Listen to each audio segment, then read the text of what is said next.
Hey guys, what's going on? Welcome to the show. This is Sports with Strawberry Ice. I'm your humble host, Jeff Turnipole, and as always, I'm bringing you sports from a West Side point of view right here in the great city of Cincinnati, Ohio.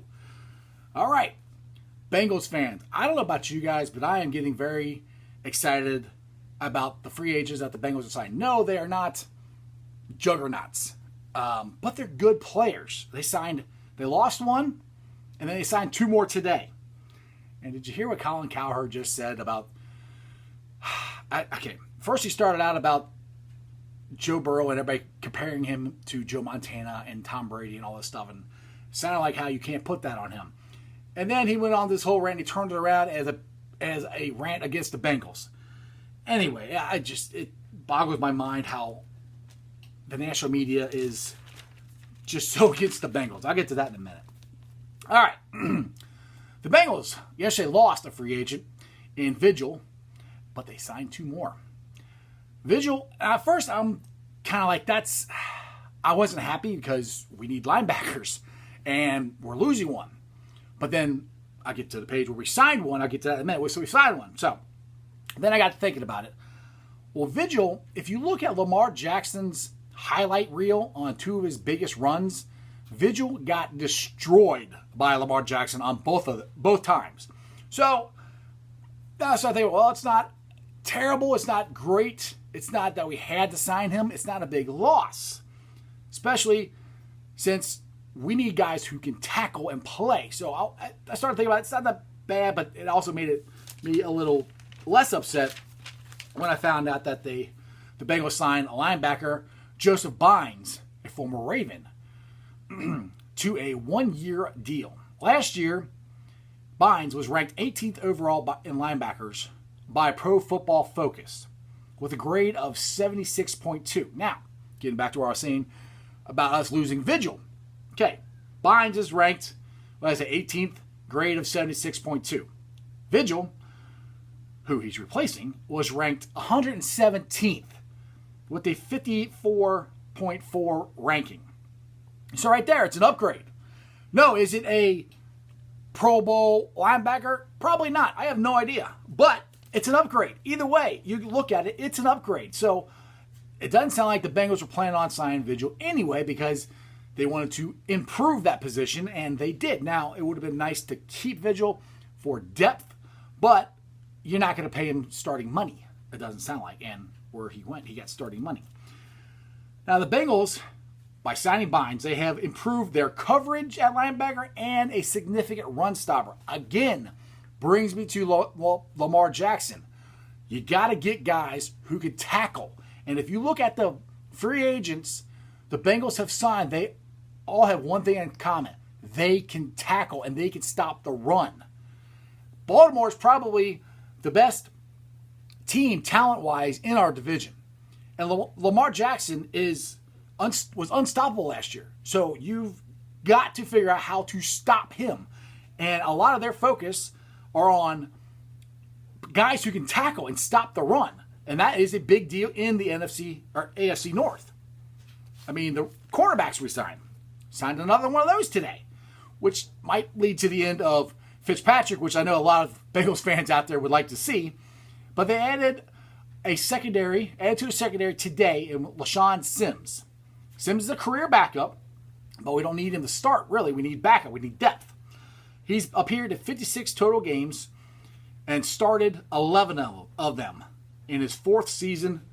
During that time, Sims recorded 115 tackles. See, there it is, tackles again.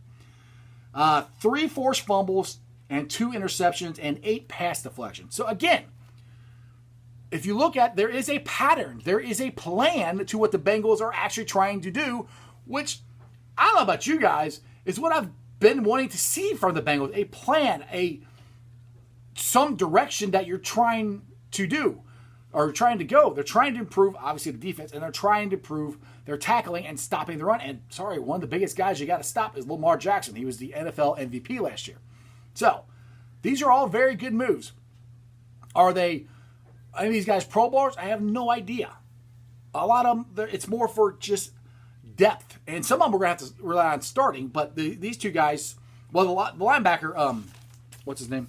Bynes, he's probably going to start. Now, this guy, Sims, most likely is just going to be a backup for us, but still, you're making 115 tackles. That's pretty good.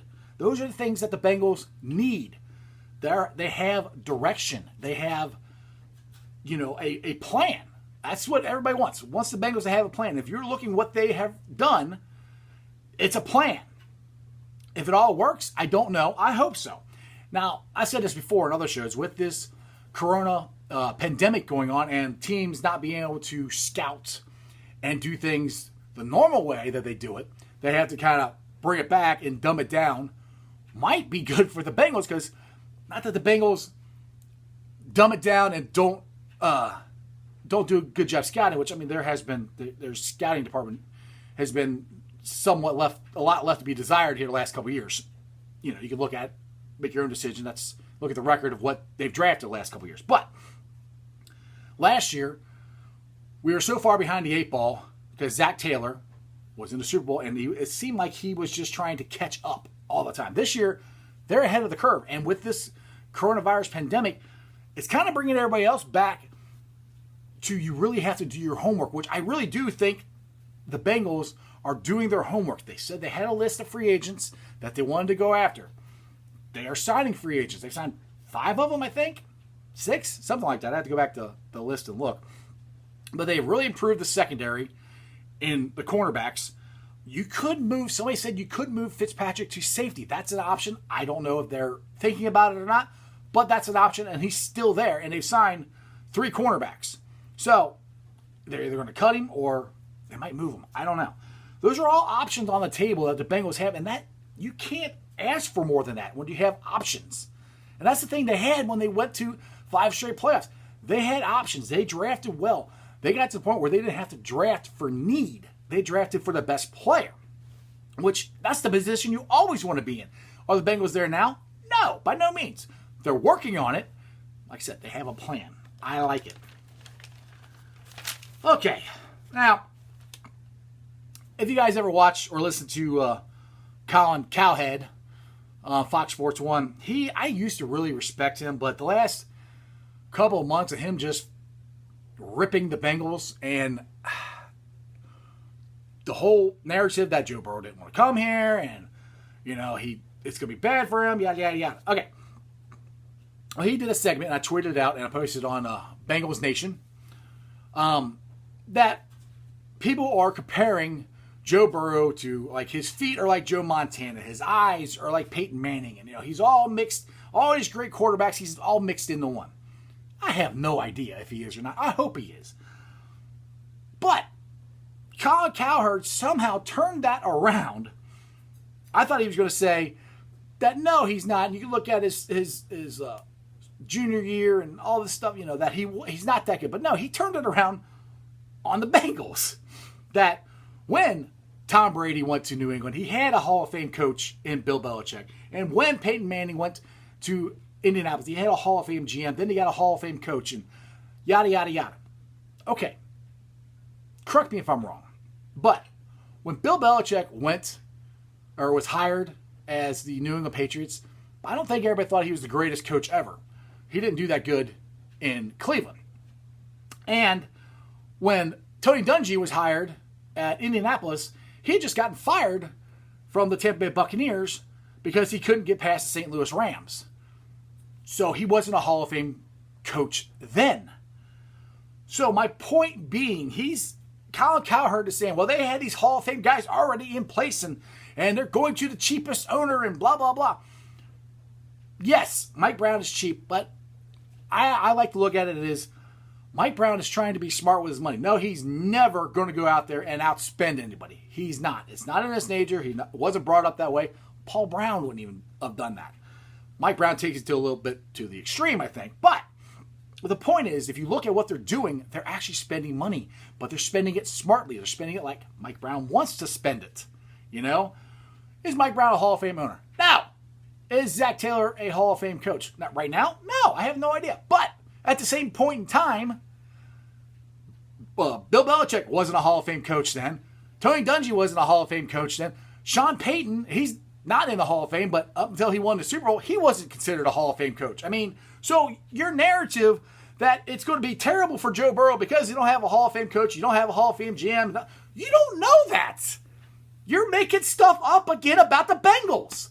I'm like, and I don't understand the hate. What did we ever do to you? What did Mike Brown do to you personally, Colin Cow Head? I mean, yes, the Bengals had a terrible year last year. They haven't had a really good year in 4 years. I understand all that. Yes, we're getting probably the best prospect since Andrew Luck. Is it going to work out? I have no idea. I hope it is. I pray it is. But for you to sit there and say that, well, it's not going to work because it's going to the Bengals. That's just such a terrible organization. Yeah, I'm like, come on. You're making stuff up. You don't know that. You're comparing it to what you already know happened. You know Bill Belichick became a Hall of Fame head coach. You know Tony Dungy became a Hall of Fame head coach. At those points in times, Bill Belichick failed in Cleveland. Tony Dungy failed in Tampa. They weren't considered Hall of Famers then. Now they are. So how are you going to compare what they already did to what Zach Taylor and Joe Burrow haven't even got a chance to even do yet?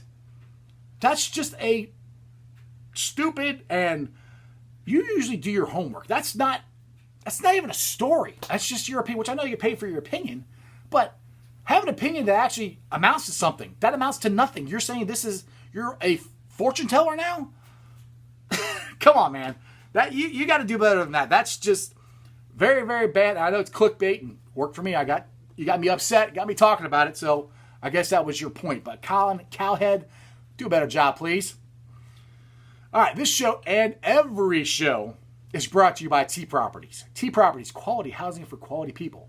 Check out their website at www.tpropertiesllc.com for all your rental property management needs and your rental needs. Now, you probably won't be looking for a rental property until after this pandemic is over, but it's very easy. They have a website and all their available properties are listed right there. You can check them out, find one you like, fill out the right paperwork. You can actually go to a self-showing. You just do all on the computer, and you have a lockbox to let you in the apartment or house or condo, whatever you're looking for. So they make it very, very easy for you to check that out. All right, we got some Bearcat news. Well, it's Bearcat legend son, Kenyon Martin. Kenyon Martin Jr. has declared for the NBA draft. Now, I was hoping he was going to come to Cincinnati. Now, if the Bearcats had gotten Nick Van Exel as their head coach, there's a very good chance that Kenyon Martin Jr. would have came here, or at least said he was going to come here. But that didn't happen, which is fine. I love John Brandon. I have no problem with him being the coach moving forward. I mean, he almost went to UCLA with Nick. He almost went to West Virginia with Hugs. He actually declared that he was going to go to Vanderbilt, which is kind of surprising, but I guess Jerry Stackhouse sort of won that, which not now because he's going to the NBA. Now, no idea when the NBA draft is going to happen, but Kenyon Martin Jr. has declared. I am really old. Kenyon Martin Jr. is going in the NBA. His father was my favorite player for the Bearcats that I got to see. I mean, the greatest Bearcat of all time is Oscar Robinson. My favorite one is it's Kenyon Martin, and a very close second is Nick Van Exel. Those are two of my favorites. And Terry Nelson. Gotta give some love to my boy Terry. All right. I got some Facebook groups here. Like I said this in the past. We're stuck in the house. We can't go out to sports bars, restaurants, talk to people. You got to get on Facebook or Twitter and talk to people about sports or whatever you want to talk about. So I got a couple Facebook groups that I help run. They are Bengals Nation, Bearcats Country, and Reds Country. And then I have my own, me. They're all on my Facebook, Twitter, and Instagram. The name of it is Sports with Strawberry Ice. The Twitter handle is Jeff A. Trenopol. It's TRENNEPOHL. Now, if you're watching this on one of the links on Facebook, either Sports Strawberry Ice or Bengals Nation, Bearcat Country, or Reds Country, do me a favor. If you don't have a YouTube account, go onto YouTube. It's free. Get yourself an account and subscribe to my show. I am up to 192 subs. I'm trying to get 200 this week. I would have added from beginning of this corona pandemic about 60 people, which is unbelievable. Like I said, since there's no sports going on. So if you don't mind, go ahead and go on YouTube and give me a sub. And any comments about what I'm saying about Colin Cow Head or what the Bengals are doing, just put them down below on the YouTube channel. If you're listening to it on the podcast, you can tweet me out, like I said, at Jeff A. Trunapole or Sports Strawberry Ice. Facebook me, whatever. We talk on any of these Facebook groups that I've mentioned. Also, if you're on a podcast, Apple Podcasts, make sure you give me a 5-star rating and make sure you subscribe. So every time I do one of these, which is a Monday through Friday show, it always pops up. You don't have to look for it. So that's just sports, baby. You guys enjoy yourself. Stay safe out there and tell all your friends about me. See ya.